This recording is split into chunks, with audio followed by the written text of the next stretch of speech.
You know very well हमारा जो sentence structure होता है उसमें आपको आगे ये बात जब आप आगे के क्लासेस में आएंगे तो आपको सेंटेंस स्ट्रक्चर एक सेक्शन मिलेगा और वहां पे आप सेंटेंस स्ट्रक्चर को क्लियरली समझ लेंगे। फिर भी मैं आपको थोड़ा सा ओरली बता देता हूं। हमारे एक सेंटेंस स्ट्रक्चर में 3 चीजें होती हैं, इन 3 चीजों को आपको समझना है। First subject, second verb and third object.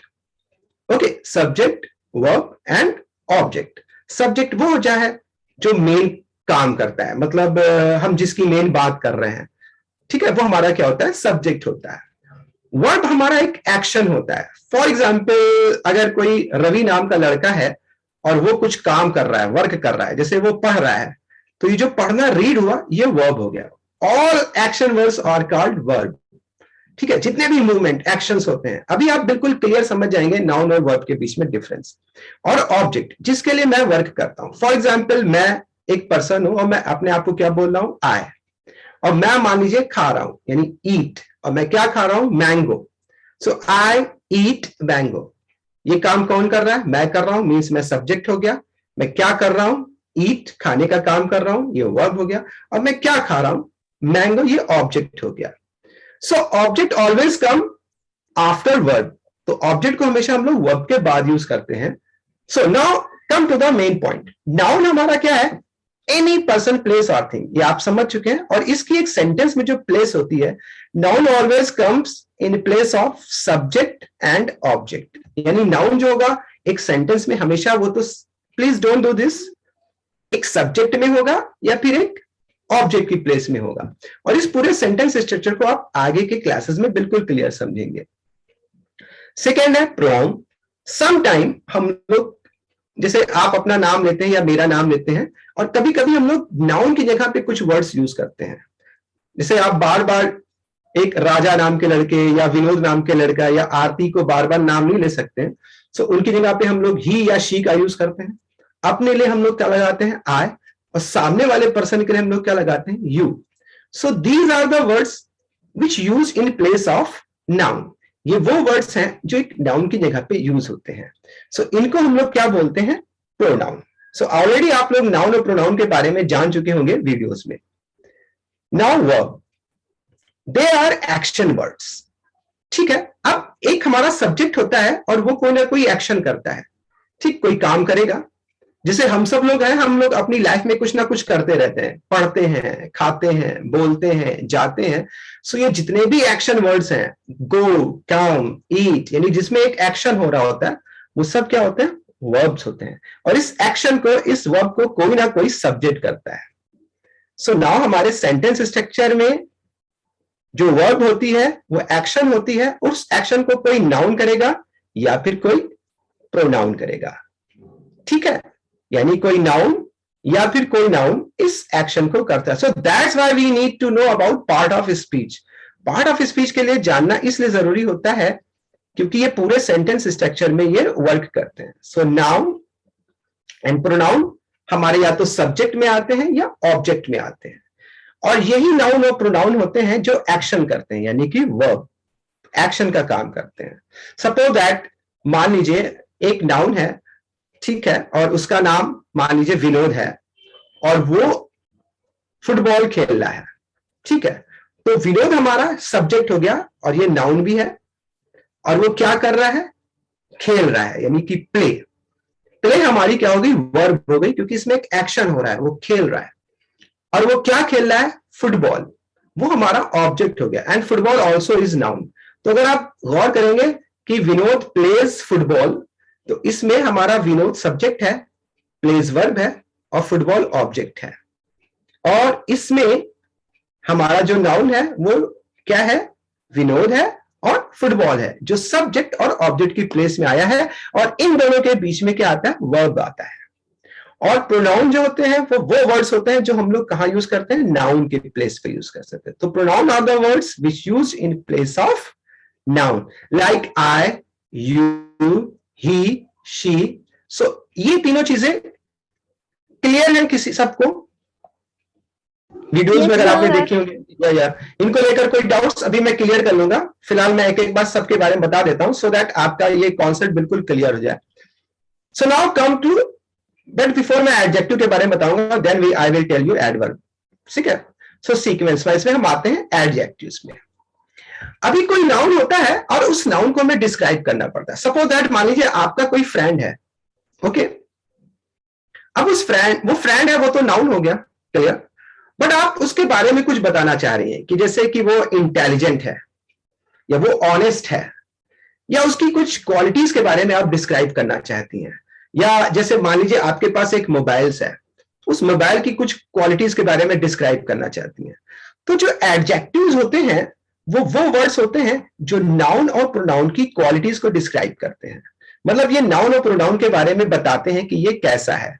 For example, अगर आपके पास एक मोबाइल है और वो ब्लैक कलर का है, तो आप उसको इंग्लिश में ऐसे बोलते हैं, आई हैव ब्लैक मोबाइल। तो इसमें आई जो है वो तो आपका हो गया प्रोनाउन, हैव आपकी क्या हो गई, वर्ब हो गई, और मोबाइल आपका क्या हो गया, नाउन हो गया। बट हमें कैसे पता चल रहा है कि हमारा मोबाइल ब्लैक है? वो किस वर्ड से पता चल रहा है? ब्लैक से पता चला है। So that is, black is adjective. So adjective वो वर्ड्स होंगे जो किसको डिस्क्राइब करेंगे, किसी नाउन के बारे में बताएंगे। जैसे मान लीजिए आपका फ्रेंड है और वो इंटेलिजेंट है, तो आप उसको ऐसे बोलेंगे, my friend is very intelligent. So कोई मुझे बताएगा इसमें एडजेक्टिव क्या है? कोई मुझे बताएगा? इंटेलिजेंट। क्यों? Because intelligence a word describes very intelligent friend. हाँ, क्योंकि वो आपके फ्रेंड को डिस्क्राइब कर रहा है। तो बहुत से ऐसे वर्ड्स होते हैं जो किसी नाउन या प्रोनाउन के बारे में बताते हैं। तो एडजेक्टिव से हमें पता चलता है कि वो हमारा नाउन या प्रोनाउन कैसा है, उसके बारे में पता चलता है। सो एडजेक्टिव किसी नाउन या प्रोनाउन को डिस्क्राइब करेंगे। सो एडजेक्टिव को लेकर अगर आपके अंदर कोई क्यूरी है, कोई डाउट्स है, तो you can ask.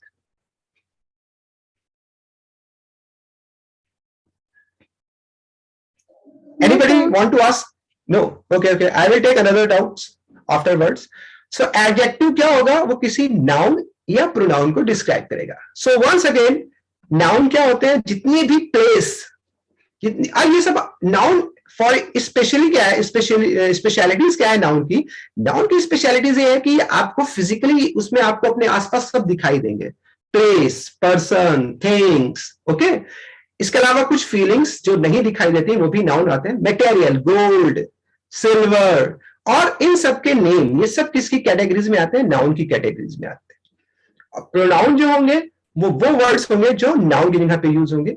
Verbs are action word. Action जैसे राइट, गो, प्ले, ठीक है, ये कैसे वर्ड है? एक्शन वर्ड्स हैं। तो ये क्या कहलाते हैं? वर्ब। सो इन सब के बारे में आगे से डिटेल्स में आपके लाइव क्लास में है। जब आप डे बाय डे जाएंगे तो अभी आप लोगों को टेंशन लेने की जरूरत नहीं है। जैसे किसी ने एक मैसेज किया था कि प्रेपोजिशंस क्लियर नहीं है उसका, बट आप डोंट वरी, क्योंकि ये सारे कॉन्सेप्ट आगे के क्लास में डिस्क्राइब किए गए प्रॉपरली वे से। तो don't worry about it, any doubts, ठीक है। शुरू में आपको केवल ये बताया जा रहा है। Now come to adjective. Adjective किसी नाउन या प्रोनाउन को डिस्क्राइब करेगा। सो यहां से इन 4 में कोई डाउट्स है? आपने क्लास लिया था, मैं अभी कुछ क्विज करूंगा आप लोगों से आपके क्लास के बेस पर। किसी को, कोई स्टूडेंट?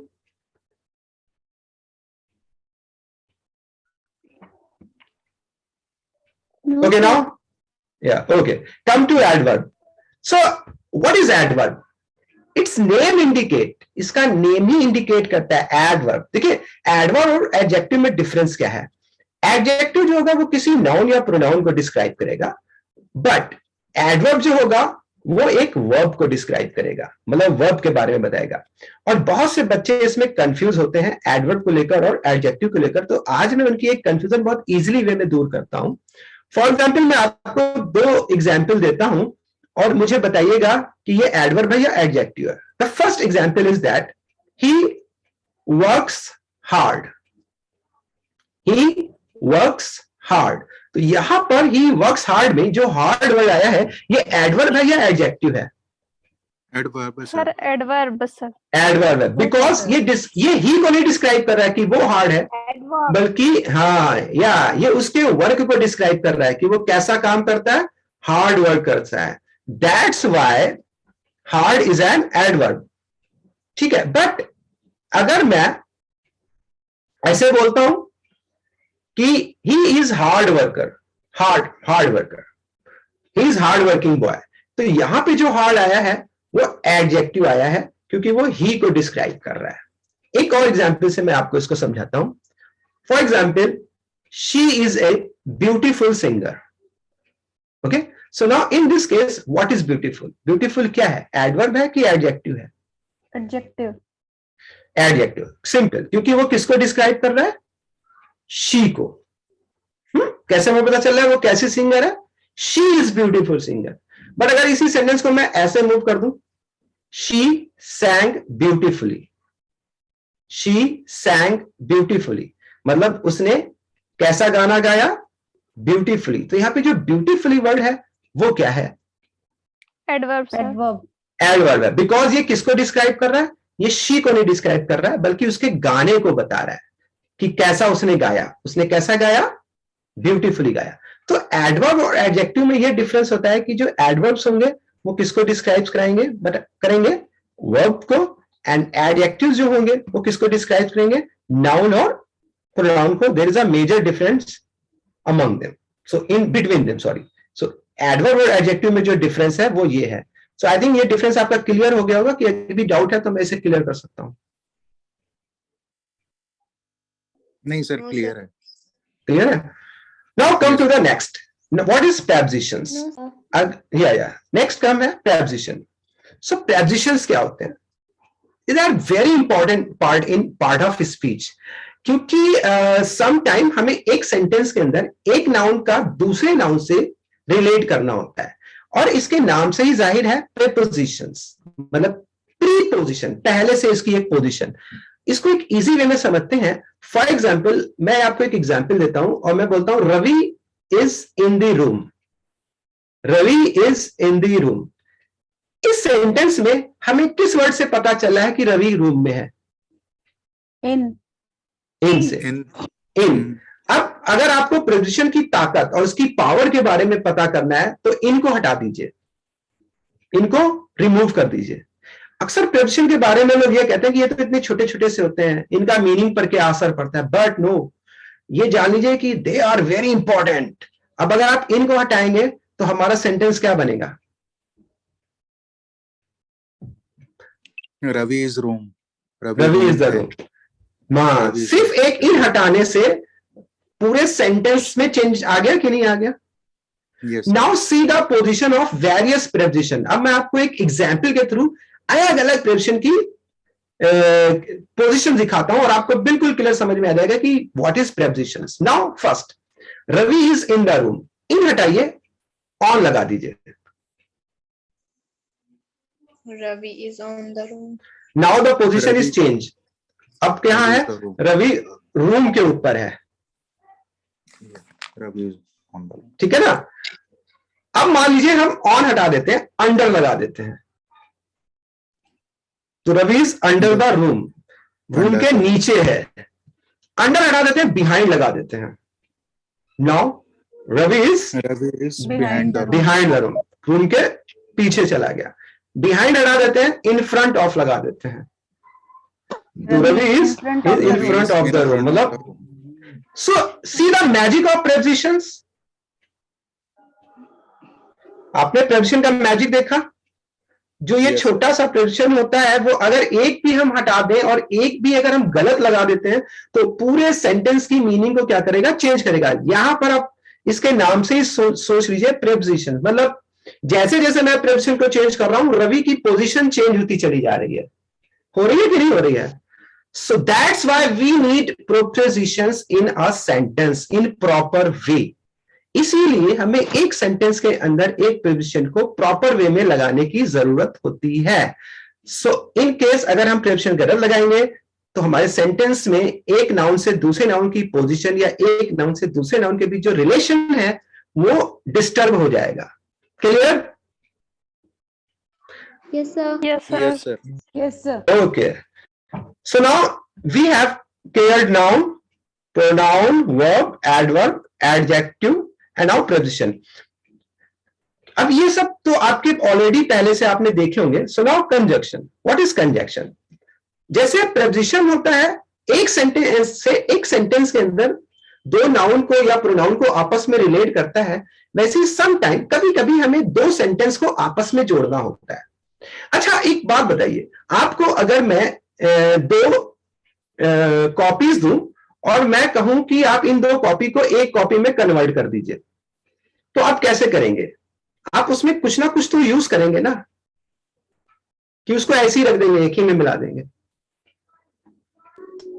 गम यूज करेंगे। गम यूज करेंगे, कोई स्टेपलर यूज कर लेगा, कोई उसको सिल लेगा, नहीं समझ? Various type of method you will apply to join these two copies in one. आप अलग अलग तरह के मेथड्स को क्या करोगे, अप्लाई करोगे ज्वाइन करने के लिए, बट कुछ ना कुछ तो ऐसा होगा जो जिससे आप उन दो कॉपीज को आपस में क्या करोगे, ज्वाइन करोगे। Okay, right? सो इसी तरह से कभी कभी हमें दो सेंटेंसेस को कन्वर्ट करके एक सेंटेंस में बोलना होता है। फॉर एग्जाम्पल, अगर मैं ऐसे बोलूं, she is intelligent, she is beautiful, she is intelligent, she is beautiful. अब ये तो सेपरेट सेंटेंस है, और अगर हमें एक सेंटेंस में बोलना है तो इनको बोलने के लिए हमें कोई ना कोई, इनको एक करने के लिए हमें एक कंजक्शन की जरूरत पड़ेगी जो उन सेंटेंस को आपस में क्या करेगा, ज्वाइन करेगा। Very good. And she is intelligent and beautiful. या सो हमने क्या यूज किया, एंड यूज किया, और उस सेंटेंस को एक कन्वर्ट कर दिया। इस तरह से बहुत से ऐसे कंजक्शंस होते हैं, एंड होता है, बट होता है, सो होता है, जिनके बारे में आप आगे के क्लासेस में पढ़ेंगे। सो ये हमारे कंजक्शंस होते हैं जो हमारे दो सेंटेंस को आपस में जोड़ते हैं। सो कंजक्शंस क्या होते हैं, समझ गए? Yes sir. Yes, sir. So noun, pronoun, verb action words होते हैं, एडवर्ब जो वर्ब को डिस्क्राइब करेगा, एडजेक्टिव जो नाउन को डिस्क्राइब करेगा, प्रेपोजिशंस ये क्या करेगा, एक नाउन से दूसरे नाउन में रिलेट करेगा और इसकी पोजीशन बताएगा। एंड कंजक्शन दो सेंटेंस को आपस में ज्वाइन करने के लिए यूज किए जाते हैं और एक सेंटेंस में उसे कन्वर्ट किया जाता है। Now come to interjection. अब ये इंटरजेक्शन क्या होते हैं? They are feelings, sudden feelings. कभी कभी, अच्छा, ये इंटरजेक्शन जो होते हैं ना, ये प्री प्लान नहीं होते हैं, ठीक है? ये हमारे अंदर की फीलिंग्स होती हैं, इमोशंस होती हैं, जो अपने आप ऑटोमेटिक नेचुरली निकलते हैं। They are not pre planned. ये कभी प्री प्लान नहीं होंगे कि अरे आपको चोट लगेगी तो आप ऐसे बोलेंगे, या आप कोई सैड न्यूज सुनेंगे तो आप ऐसे बोलेंगे। वो आपके मुंह से ऑटोमेटिक निकल जाते हैं। ऐसा होता है कभी कभी कि नहीं? कभी आप खुश होते हैं, कभी आप खुश होते हैं तो अचानक से आपके मुंह से वाह ऐसे निकल जाते हैं सेंटेंस। दुख होते हैं तो अलग सा ओह ऐसे करके सेंटेंस निकलते हैं, है ना? So they are interjection. So interjection sentence वो होते हैं जो हमारे अंदर की फीलिंग्स होती हैं और इमोशन को एक्सप्रेस करते हैं। And they are sudden feelings, they are not pre planned. इनको हम पहले से प्री प्लान करके नहीं लेके चलते हैं। हाँ, इंटरजेक्शन की एक अच्छी बात यह कि इंटरजेक्शन में एक एक्सक्लेमेटरी मार्क लगता है, ठीक है? Yes sir. अगर इसमें, हाँ, वो आप जानते होंगे एक्सप्रेस करने के फीलिंग को और सरप्राइज को। Yes sir. सो मेरे ख्याल से बाकी का पार्ट ऑफ स्पीच तो आपने उसमें देखा होगा वीडियोस में। सो ये हमारा कुछ पार्ट ऑफ स्पीच थे, मतलब 8 के 8 पार्ट ऑफ स्पीच है। इसमें अगर आप किसी को डाउट्स है तो मुझे बताएं, और मैं एक क्विक थोड़ा सा आप लोगों से भी जानकारी लूंगा डाउट सॉल्व करने के लिए। थोड़ा मैं एक क्विज टाइप का लूंगा, तो आप मुझे जरा बताइएगा। पहले तो डाउट्स आपके लेता हूं, then we will come to next topic.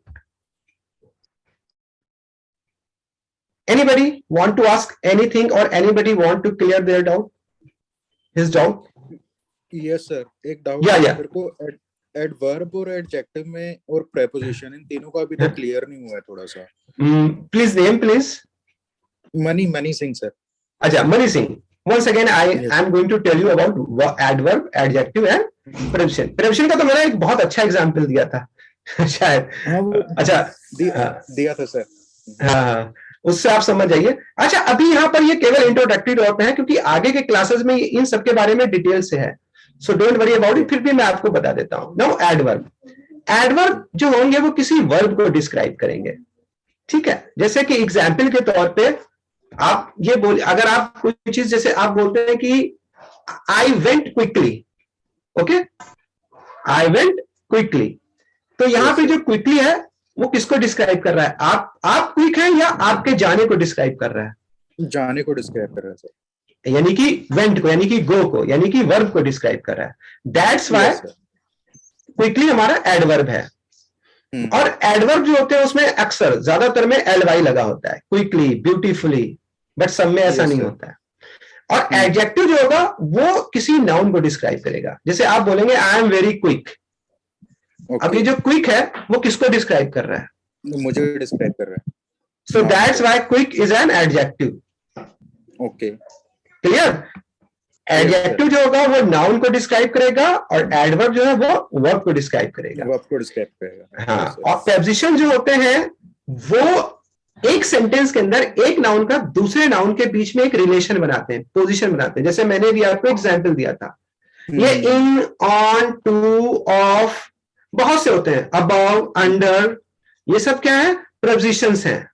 इसको Okay. एग्जांपल से मैंने आपको समझा था कि Ravi is in the room. Yes, sir. तो यहाँ पे हमें कैसे पता चला है कि रवि रूम में है? In.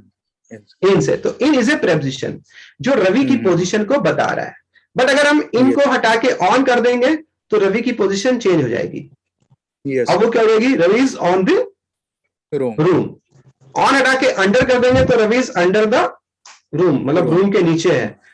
ठीक है, तो ऐसे कर करके ये जो प्रेपोजिशन जब यूज होते हैं तो ये एक नाउन को और एक प्रोनाउन की पोजीशन को चेंज करते रहते हैं, और एक ही सेंटेंस के अंदर एक नाउन से दूसरे नाउन को रिलेट करने के लिए इनको यूज किया जाता है। सो इनका एक Okay. प्रॉपर यूज होना बहुत जरूरी है। आप समझ गए होंगे कि प्रेपोजिशन का सही यूज क्यों जरूरी है। Yes, sir. अगर आप धोखे से इन हटा गए तो मीनिंग चेंज हो जाएगी, रवि इज रूम हो जाएगा, Yes. मतलब रवि रूम हो जाएगा। अगर आपने धोखे से इन की जगह पे ऑन लगा दिया तो उसकी पोजीशन चेंज हो जाएगी, वो ऑन रूम के ऊपर चला जाएगा, अंडर में रूम के नीचे चला आएगा। ठीक है ना? सो ऐसे ये प्रेपोजिशन होते हैं, तो इनको इसलिए यूज किया जाता है। आई थिंक मेरे ख्याल से ये चीज अब क्लियर हो गई होगी आपको। Yes, sir. Clear. Okay. Now, anybody else who want to clear their doubts? His doubt? No, sir. किसी को भी आज के डे के बारे में किसी को भी पार्ट ऑफ स्पीच क्लियर हो गई, क्यों जरूरी है? Yes, sir. Yes, sir. So now I am asking 2 or 3 questions about part of speech. मैं आपने क्विज किया है आप लोगों ने उसमें? Yes, sir. हाँ, सो क्विज जरूर करिए। मैं एक क्वेश्चन पूछता हूं और मुझे आप उसका रिप्लाई दीजिएगा। मान लीजिए एक क्वेश्चन है कि सोहन गोज टू स्कूल। ठीक है, इसमें प्रेपोजिशंस बताइए क्या है? Sir, goes. प्रेपोजिशन Two होगा sir. Sir, two है. To Sir. Yes, very good, to. क्योंकि देखिए टू से हमें पता चल रहा है कि वो कहां जाता है। ठीक है ना? गोज हमारी वर्ब है। देखिए मोहन हमारा क्या हो गया, सोहन हमारा क्या हो गया, सब्जेक्ट हो गया, वो एक नाउन हो गया। गोज हमारी क्या हो गई, वर्ब हो गई। Verb always come after noun, after subject, मतलब सब्जेक्ट के बाद ही आती है। और उसके बाद टू हमारा क्या है, प्रेपोजिशन है, क्योंकि ये टू से हमें पता चल रहा है कि जो सोहन है उसकी डायरेक्शन पता चल रही है कि वो कहां जा रहा है, वो कहां जा रहा है, स्कूल जा रहा है। ये बात हमें टू से पता चल रही है। बाकी स्कूल अपने आप में एक नाउन है, वो प्रेपोजिशन हो ही नहीं सकता। सोहन एक नाउन है, वो प्रेपोजिशन हो नहीं सकता। और गोज वर्ब है, क्योंकि यहाँ पे गोज जाने का काम कर रहा है और उसमें एक मूवमेंट है। जब आप जाते हैं तो मूव करते हुए जाते हैं। सो नाउ कम नेक्स्ट, एक और है और मुझे बताइएगा कि एक सेंटेंस और है कि शी इज ओके, नहीं sorry, she bought a very expensive book. She bought a very expensive book. इसमें एडजेक्टिव बताइए क्या है? एक्सपेंसिव। Expensive. एक्सपेंसिव, क्योंकि हाँ एक्सपेंसिव, क्योंकि बुक हमें कैसी पता चल रही है, कैसी है, महंगी है। ठीक है ना? ठीक है। और इसमें ये बताइए कि वर्ब क्या है? Bought. Sir, bought. bought. या हाँ, खरीदना। ये एक एक्शन। यस, हेलो हेलो, या एंड नाउन क्या है? शी, book, नहीं, book. Pronoun, book, sorry, she, pronoun जी शी. सर तो सारे देखिए इसमें हो गए, प्रोनाउन शी हो गया, ठीक है ना? सो इस तरह से हमें ये प्रॉपर प्लेस देखिए पता चल रही है एक सेंटेंस के अंदर. नाउन कहां पर है, प्रोनाउन कहां पे है, वर्ब कहां पे है, एडजेक्टिव कहां पे है. ठीक उसी तरह से प्रेपोजिशन भी उसी में आता है और एडवर्ब अगर वो वर्ब को डिस्क्राइब करेगा. सो आई थिंक ये चीज आपकी क्लियर हो गई होगी, इसमें कोई doubt? No No, sir, sir. Clear. So now I come to the next session. अब मैं नेक्स्ट सेक्शन पर आता हूं. सो पहले मुझे अपनी स्क्रीन को शेयर स्टॉप करना होगा and give me 1 minute so that I come to next session. और ये बहुत जरूरी है सेक्शन, इसको आप जरा ध्यान से समझिएगा.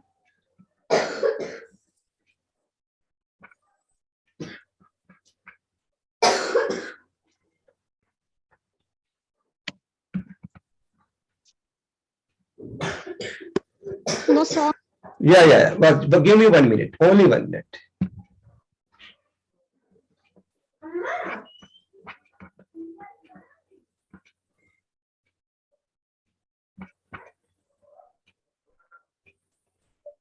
Okay, so now again let me share my screen. Yeah, I think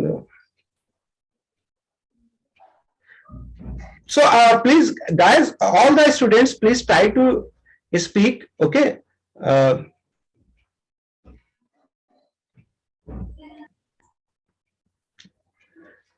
So now section 2 vocab. जैसे कि मैंने कल बताया था कि I have already told you that I will give you some vocab and you can use these vocab in your daily life. In your ये vocab ऐसी होंगी जो आप अपनी डेली लाइफ में कॉमन कॉन्वर्जेशन में आज के आज ही यूज कर सकते हैं. इनके लिए कोई खास ग्रामेटिकल टेक्निक की जरूरत नहीं है, बहुत ही सिंपल है और ये आप रोज बोलते हैं. और इसका हालांकि पीडीएफ आपको मिल जाएगा, बट अगर आप इसका स्क्रीनशॉट लेना चाहें स्क्रीनशॉट ले सकते हैं, नोट करना चाहें नोट कर सकते हैं. So now our first vocab, use of had better. Had better को हम कहां पर, कैसे और कब यूज करेंगे? हैड बेटर का मतलब है, जैसे समझ लीजिए आप किसी को सजेशन दे रहे हैं. जैसे मान लीजिए आपके सामने एक पर्सन है और वो बीमार लग रहा है और आप उसको कहें कि अरे तुम्हारे लिए तो अच्छा रहेगा या तुम्हारे लिए तो बेहतर रहेगा कि तुम डॉक्टर से कंसल्ट करो. ठीक है. या मान लीजिए एक पर्सन है या आपका कोई फ्रेंड है, आप उसको एक सजेशन दे रही हैं, अरे तुम्हारे लिए साइंस बेहतर रहेगा या अच्छा रहेगा कि तुम साइंस स्ट्रीम लो. या मान लीजिए आपका कोई फ्रेंड है, आप उसको सजेशन दें, बेहतर रहेगा या अच्छा रहेगा कि तुम जॉब करो. सो जहां पर अच्छा रहेगा या बेहतर रहेगा ऐसे करके जब हम बोलते हैं तो हम लोग हैड बेटर का यूज करते हैं. बहुत ही सिंपल प्रोसेस है, आप आज से अभी से इसको यूज कर सकते हैं. सिंपली इसमें सबसे पहले आप क्या लेंगे, सब्जेक्ट. यहां पे इसका स्ट्रक्चर मैंने इसीलिए दे दिया ताकि आप अपने आप से इसको बोलें. और सब्जेक्ट लेने के बाद, सब्जेक्ट कोई भी हो सकता है. आप अपने बारे में जब बात करेंगे तो ऑब्वियसली आप अपने को क्या बोलेंगे, आई, जिनको सब्जेक्ट नहीं मालूम है. और अगर आपके सामने कोई सेकंड पर्सन है तो आप उसको क्या बोलेंगे, यू. ऑब्वियसली अगर आप मुझे कोई सजेशन देंगे कि बेहतर रहेगा कि आप दिल्ली में रहें तो आप मुझे यू करके बोलेंगे, तो ये मेरा सब्जेक्ट हो जाएगा, यू. वहां पर उसके बाद आप क्या लगा देंगे, हैड बेटर और फिर वर्ब. फॉर एग्जाम्पल जैसे मैंने कहा कि बेहतर रहेगा कि तुम डॉक्टर से कंसल्ट कर लो, तो मैं सामने वाले को राय दे रहा हूं तो मैं उसको बोलूंगा you had better consult the doctor.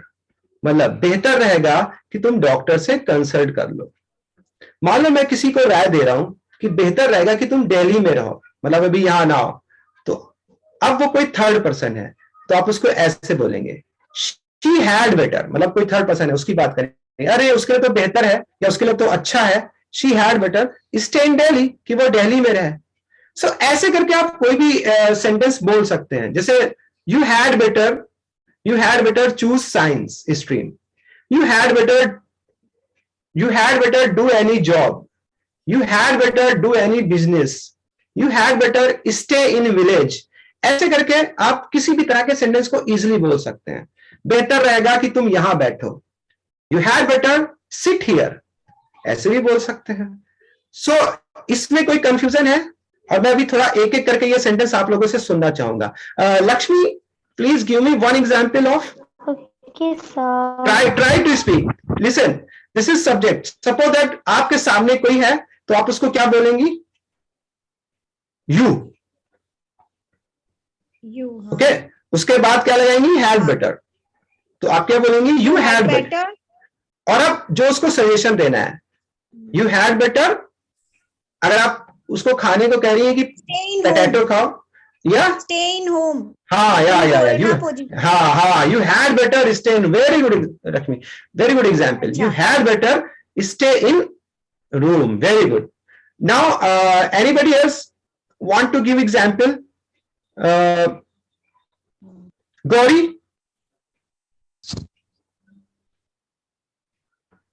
Gauri, this is one word. किसी को भी सब्जेक्ट ले लीजिए, आपके सामने हो तो यू कह दीजिए, कोई थर्ड पर्सन आपकी फ्रेंड्स हो तो उसको आप ही या शी बोल दीजिए, डोंट वरी अबाउट इट। आप नेम भी ले सकते हैं। Okay Palak Singh, Yes, sir. या you want to give an one example?